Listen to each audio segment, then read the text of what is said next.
என் பெயர் செண்பகவல்லி. இந்த கதை என் மகள் தர்ஷினி மற்றும் அவளது வாழ்க்கையை பற்றியது. நான் ராஜபாளையம் ஊரைச் சேர்ந்தவள். நான் விதவையான போது என் பெற்றோர் என் மூன்றாவது திருமணத்தை ஒரு நபருடன் செய்து வைத்தார்கள். அவருக்கு ஏற்கனவே 2 மகன்கள் இருந்தனர். எனக்கும் 2 மகள்கள் இருந்தார்கள். இப்போது என் மகனும் மகளும் ஒரே அறையில் தூங்கினார்கள். ஆனால் காலையில் எழுந்தவுடன் என் மகள் உட்கார்ந்து தினமும் படுக்கையின் மேல் இருக்கும் துணியை மாற்றிவிட்டாள். பிறகு என்னிடம் சொல்லாமல் பழைய படுக்கையின் மேல் இருக்கும் துணியை துவைத்துவிட்டு தானே குளிக்கச் சென்று விடுவாள். பலமுறை என் மகள் மயக்கமும் அடைந்தாள். அவள் நாளுக்கு நாள் மிகவும் பலவீனமாகிக் கொண்டிருந்தாள். ஒரு நாள் காலையில் எழுந்து நான் சீக்கிரமாக என் மகளின் அறைக்கு சென்று விட்டேன். ஆனால் முன்னால் இருந்த சூழ்நிலையை பார்த்து நான் வெட்கத்தில் மனமுடைந்து கண்ணீர் விட்டேன். இறைவா, இப்படிப்பட்ட காட்சியை எந்த தாய்க்கும் காட்டாதே என்று மனதில் ஒரே ஒரு விஷயம்தான் தோன்றியது. ஏனென்றால் அது என் மகளும் மகனும் நான் திருமணமாகி 3 வருடங்களிலேயே விதவையாகிவிட்டேன். அப்போது என் வயது 10ஆவது. ஏனென்றால் என் பெற்றோர் எனக்கு 17 வயதிலேயே திருமணம் செய்து வைத்துவிட்டார்கள். நான் என் பெற்றோருக்கு 2வது மகள்.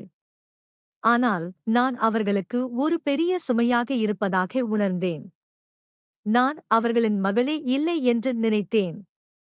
நான் பிறந்த பிறகுதான் என் அம்மா எந்த மகிழ்ச்சியையும் காணவில்லை. என் அப்பாவுக்கோ மகன் மீது அதிக ஆசை இருந்தது. அதனால்தான் அவர் என்னை விரும்பவில்லை.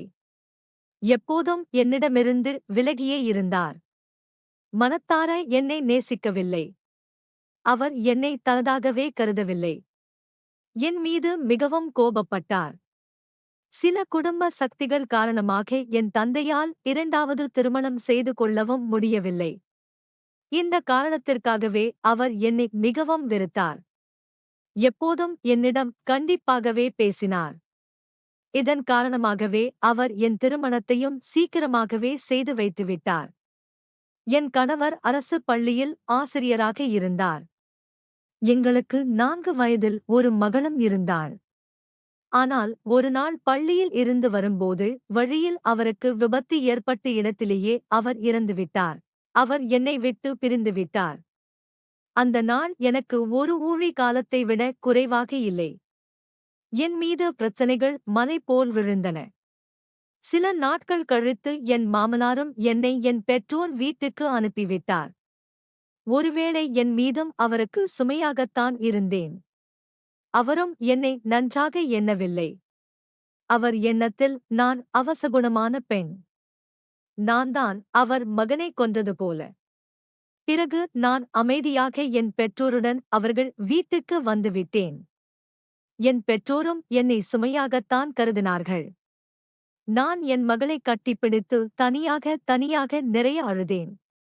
பிறகு சில நாட்கள் கழித்து என் பெற்றோர் என் 3வது திருமணத்தை ஒரு நபருடன் செய்து வைத்தார்கள்.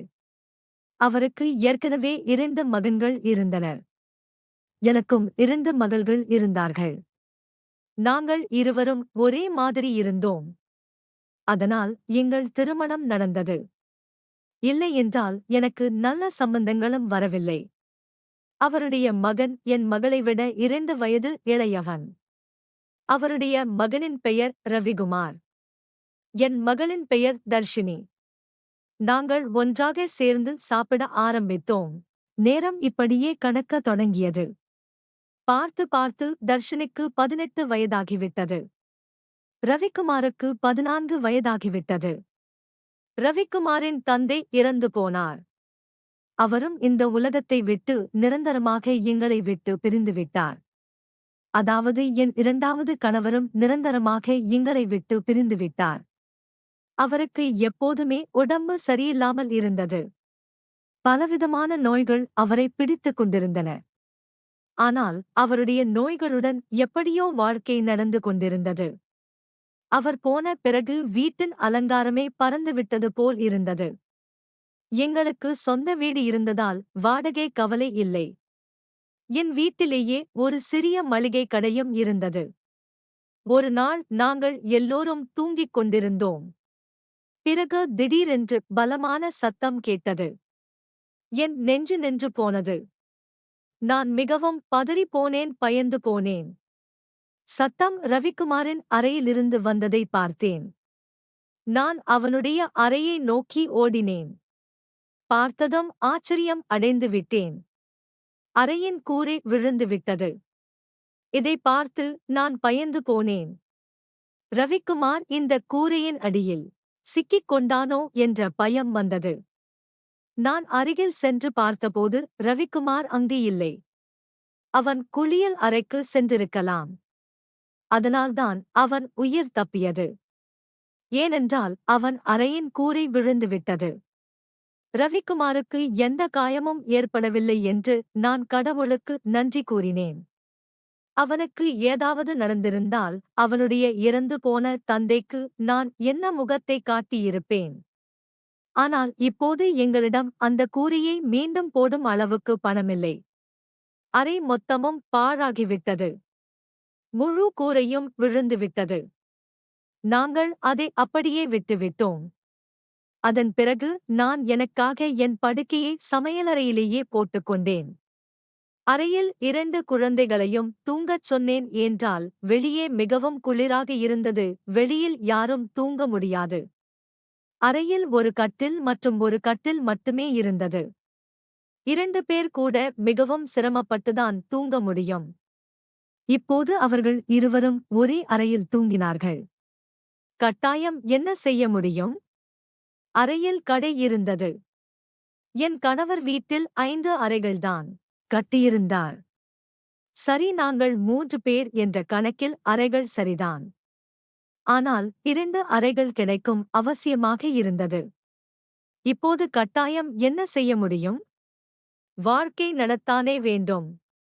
ஒரு நாள் என் மகன் மகனுடைய அறையில் தூங்கினான். காலையில் ஏதோ நடந்தது. நான் திகைத்து போனேன். ரவிக்குமார் காலையில் எழுந்து காலை உணவு சாப்பிட உட்கார்ந்து விட்டான். ஆனால் தர்ஷினி இன்னும் தூங்கிக் கொண்டிருந்தாள். அவள் இத்தனை நேரம் வரை தூங்கியதே இல்லை. ஆனால் இன்று அவள் ஏன் இத்தனை நேரம் தூங்கிக் கொண்டிருந்தாள்? அவளுடைய பழக்கம் காலையில் சீக்கிரம் எழுந்து விடுவதுதான். நான் அவளை கூப்பிட்டும் அவள் எழுந்திருக்கவில்லை. சிறிது நேர பயத்திற்குப் பிறகு நான் அவள் அறைக்கு சென்று அவளை பார்த்தபோது அவள் மயக்கம் அடைந்துவிட்டது தெரிந்தது. நான் மோசமாக பயந்து போனேன். அவளுக்கு என்ன ஆயிற்று என்று உடனேயே நான் ரவிக்குமாரிடம் சொன்னேன். பக்கத்தில் இருக்கும் டாக்டரை வீட்டுக்கு அழைத்து வா என்று டாக்டர் வீட்டுக்கு வந்து இவள் மயக்கம் அடைந்துவிட்டாள். பெண் மிகவும் பலவீனமாக இருக்கிறாள். இரத்தமும் குறைவாக இருக்கிறது. எந்த கனமான வேலையும் இவளை செய்ய வைக்காதே, ஓய்வு எடுக்கச் சொல், பழங்கள், நல்ல உணவு கொடு, சரியாகிவிடும் என்றார். தர்ஷினிக்கு சுய உணர்வு வந்தபோது நான் அவளிடம் சென்று உனக்கு என்ன ஆயிற்று என்று கேட்டேன். அதற்கு அவள் சொன்னாள், இப்படியே உட்கார்ந்திருக்கும் போதே எனக்கு தலைச்சுற்றல் வந்தது. நான் மயக்கம் அடைந்துவிட்டேன் என்றாள். நான் என் மகளிடம் சொன்னேன், நீ ஓய்வு எடு, நான் உனக்கு காலை உணவு தயாரித்துக் கொண்டு வருகிறேன். நான் காலை உணவை எடுத்து கொண்டு வந்து பார்த்தபோது அவள் அறையில் இல்லை. அறையின் கட்டிலில் படுக்கையின் மேல் இருக்கும் துணியும் இல்லை. நான் வெளியே சென்று அவளை பார்த்தபோது அவள் இந்த படுக்கையின் மேல் இருக்கும் துணியை கழுவிக் கொண்டிருந்தாள். நான் அவளிடம் கேட்டேன், நீ ஏன் இந்த படுக்கையின் மேல் இருக்கும் துணியை கழுவுகிறாய்? உனக்கு உடம்பு சரியில்லை, டாக்டர் உன்னை ஓய்வு எடுக்கச் சொன்னார். நான் அவள் மீது மிகவும் கத்தினேன். இங்கிருந்து எழுந்து உன் அறைக்கு போ, காலை உணவு சாப்பிடு, ஏதாவது சாப்பிடு, குடி, அப்போதுதான் சரியாவாய் என்றேன். அவள் சொன்னாள், இல்லை இல்லை, எனக்கு இந்த படுக்கையின் மேல் இருக்கும் துணி கண்டிப்பாக வேண்டும். கட்டிலில் போடுவதற்கு நம் வீட்டில் ஒரே ஒரு படுக்கையின் மேல் இருக்கும் துணிதானே உள்ளது. நான் சொன்னேன், திடீரென்று இந்த படுக்கையின் மேல் இருக்கும் துணியை துவைக்கும் புத்தி உன் தலையில் எப்படி வந்தது? இவ்வளவு அழுக்காகவா இருந்தது? நீ அதை துவைக்க உட்கார்ந்து விட்டாய், இதை விட்டுவிடு. நானே இந்த படுக்கையின் மேல் இருக்கும் துணியை துவைத்து தருகிறேன். இங்கிருந்து எழுந்திரு. அவள் என் பேச்சை கேட்கவில்லை. படுக்கையின் மேல் இருக்கும் துணியை எடுத்துக்கொண்டு கூரையில் உலர்த்துவதற்காக சென்று விட்டாள். அதன் பிறகுதான் அவள் காலை உணவு சாப்பிட்டாள். பிறகு சிறிது நேரம் கழித்து அவள் தூங்கினாள். ரவிக்குமாரும் வேலைக்கு சென்று விட்டான். நான் அவனுக்கு ஹை ஸ்கூல் வரைதான் படிப்பு சொல்லிக் கொடுத்தேன். அவன் ஒரு துணிக்கடையில் வேலை செய்து கொண்டிருந்தான். அவன் மிகவும் கடின உழைப்பாளி. வீட்டில் உள்ள கடையை நானே நடத்திக் கொள்வேன். எப்படியும் அந்த கடைக்கு பெரும்பாலும் குழந்தைகள்தான் வருவார்கள். இப்படியே நாட்கள் கழிந்தன. அந்த நாள் ரவிக்குமார் என்னிடம் சொன்னான், இன்று நான் சோர்வாக வந்திருக்கிறேன். அவன் சோர்வாக வந்திருந்தான். தர்ஷினியும் ஏற்கனவே அறையில் தூங்கிவிட்டாள். அவனும் போய் அறையில் தூங்கிவிட்டான். நானும் சமையலறையில் என் கட்டிலை போட்டிருந்தேன். இடம் மாறிய காரணத்தால் எனக்கு தூக்கம் வரவில்லை. நான் என் கணவரை நினைத்துக் கொண்டுதான் இருந்தேன். இரண்டாவது கணவர் எனக்கு மிகவும் நல்லவர். என்னை மிகவும் கவனித்துக் கொள்வார். அவர் எனக்கு முதல் திருமணத்தை ஒருபோதும் நினைவுபடுத்தியதில்லை. என் மகளை அவர் எப்போதும் தன் சொந்த மகளாகவே கருதினார். நானும் ரவிக்குமாரிடம் அவன் என் மாற்றாந்தாய் மகன் என்று ஒருபோதும் சொல்லவில்லை. அவனும் என்னை தன் தாயை விட அதிகமாக நேசித்தான். அவன் தன் சொந்த தாயை விட அதிகமாக நேசித்தான். என் பேச்சையும் கேட்டான். அவன் அந்த வீட்டில் ஒரே ஆண். அவன்தான் எங்களுக்கு ஒரே துணை. இல்லையென்றால் நாங்கள் 2 பெண்களும் எங்கே போயிருப்போம்? அவன் நன்றாக வேலையும் செய்து கொண்டிருந்தான். நான் அவனிடம் சொல்லியிருந்தேன், நீ மேற்படிப்பை பிரைவேட்டாக படித்துக்கொள். என்றாலும் உனக்கு நல்ல டிகிரி இருந்தால் நல்ல வேலையும் கிடைக்கும். அவன் என் பேச்சை கேட்டான். காலையில் மீண்டும் ஏதோ நடந்தது. நான் ஆச்சரியம் அடைந்துவிட்டேன். தர்ஷினி மீண்டும் மயக்கம் அடைந்துவிட்டாள். இந்த முறை அவள் முகம் பார்த்தால் யாருக்கும் பயமாக இருந்தது. அவளுடைய உடலிலிருந்து இரத்தமே உறிஞ்சப்பட்டது போல் இருந்தது. அவள் முற்றிலும் விழுறி போய்விட்டாள். மீண்டும் நான் டாக்டரை வரவழைத்தேன். டாக்டரும் அதே விஷயத்தை சொன்னார். நான் ஓய்வு எடுக்கச் சொன்னேன். இவளுக்கு சாப்பாட்டில் என்ன கொடுத்தீர்கள்? நான் அவரிடம் எல்லாவற்றையும் சொன்னேன்.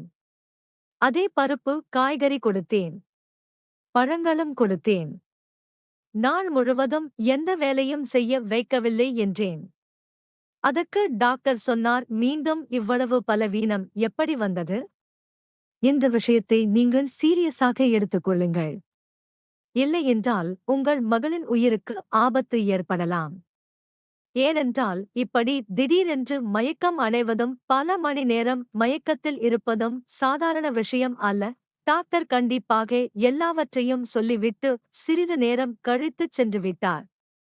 பிறகு தர்ஷினிக்கு சுய உணர்வு வந்ததும் நான் அவளிடம் சொன்னேன், நீ மீண்டும் இனி எந்த வேலையும் செய்யக்கூடாது. இல்லை என்றால் எனக்கு பெரிய கவலையாக இருக்கும்.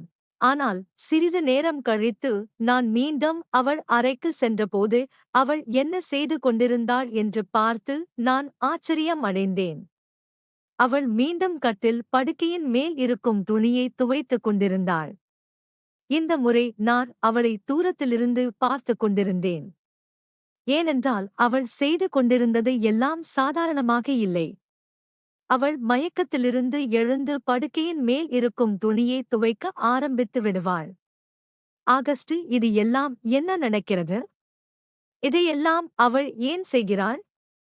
என் மகன் அவள் அறையில் தூங்க ஆரம்பித்த நாள் முதல்தான் அவள் இப்படி செய்து கொண்டிருந்தாள்.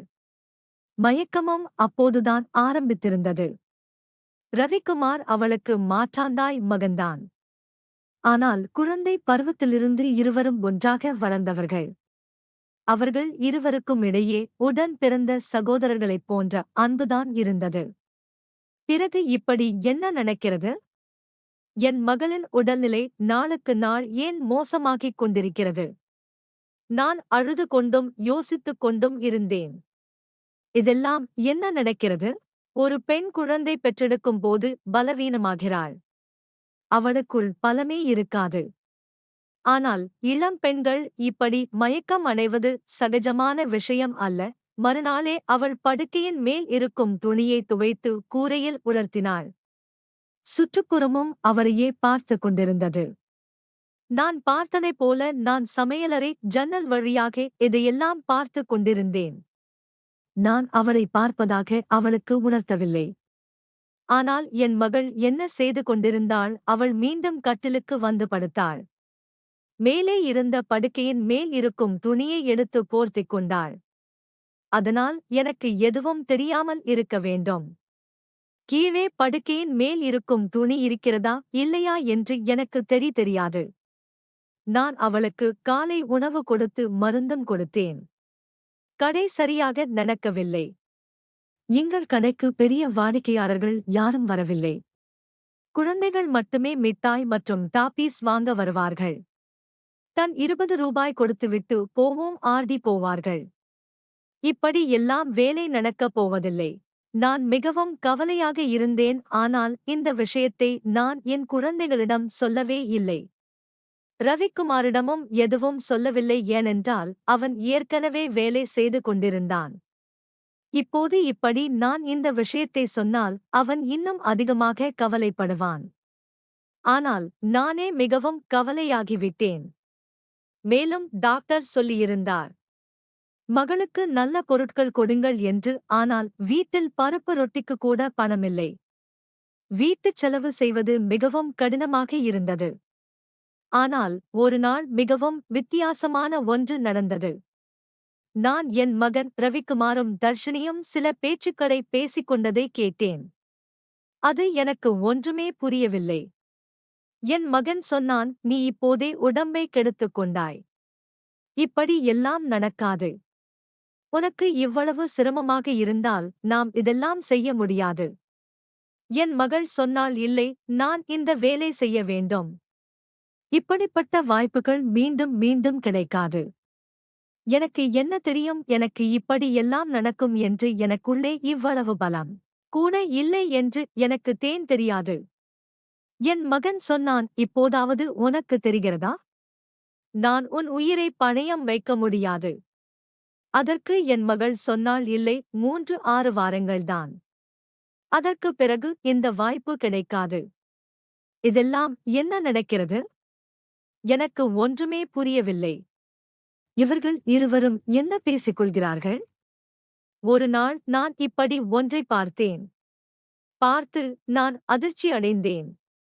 காலையிலேயே என் மகள் படுக்கையின் மேல் இருக்கும் துணியை மீண்டும் துவைத்து கூரையில் உலர்த்திவிட்டு ஒரு பக்கத்தில் நின்று வாந்தி எடுத்து வந்து கொண்டிருந்தாள். நான் சொன்னேன், உனக்கு என்ன ஆயிற்று? அவள் பதறிப் போய் சொன்னாள், திடீரென்று என் வயிறு கெட்டுவிட்டது. நான் சொன்னேன், இதற்கு என்ன அர்த்தம்? வயிறு கெட்டுவிட்டதா? நீ என்ன சொல்கிறாய்? இப்படி எல்லாம் நடக்கிறதே. மீண்டும் மீண்டும் படுக்கையின் மேல் இருக்கும் துணியை ஏன் துவைக்கிறாய்? என்னிடம் என்ன மறைக்கிறாய்? நீ ஏதாவது தவறான செயல் செய்திருப்பதாக எனக்கு தெரிந்தால் அதனால் என் மானமும் உன் மானமும் கேள்விக்குள்ளாகும். கும்படி இருந்தால் நான் உன்னை ஒருபோதும் மன்னிக்க மாட்டேன். என் மகள் ஆச்சரியம் அடைந்துவிட்டாள். அவள் சொன்னாள், அம்மா, நீங்கள் என்ன மாதிரியான பேச்சுக்களை பேசுகிறீர்கள்? இப்படி எதுவும் இல்லை. நீங்கள் நினைப்பது போல இன்றைக்கு நீங்கள் ஏதாவது பணம் பார்த்தீர்களா? அல்லது யாராவது உங்கள் காதில் என் மீது தவறாக போட்டுவிட்டார்களா? நீங்கள் இப்படி பேசுகிறீர்கள். நான் ஏன் இப்படி செய்வேன்? நான் இந்த படுக்கையின் மேல் இருக்கும் துணியை துவைத்துவிட்டால் என்ன? படுக்கையின் மேல் இருக்கும் துணி அழுக்காகிவிட்டது. அதனால்தான் துவைத்தேன். உங்களுக்கு என்ன தெரியும்? பல நாட்களாக என் உடம்பு சரியில்லை. மருந்து சாப்பிட்டதால் என் வயிற்றிலும் கோளாறு ஏற்பட்டிருக்கிறது. எனக்கு வாந்தி வந்தால் அதற்கு வேறு எந்த அர்த்தமும் இல்லை. என் மகள் என்னிடம் இப்படி பேசிக் கொண்டிருந்தாள். நான் அவள் முகத்தில் அறைந்துவிட்டேன். அவள் தரையில் விழுந்துவிட்டாள்.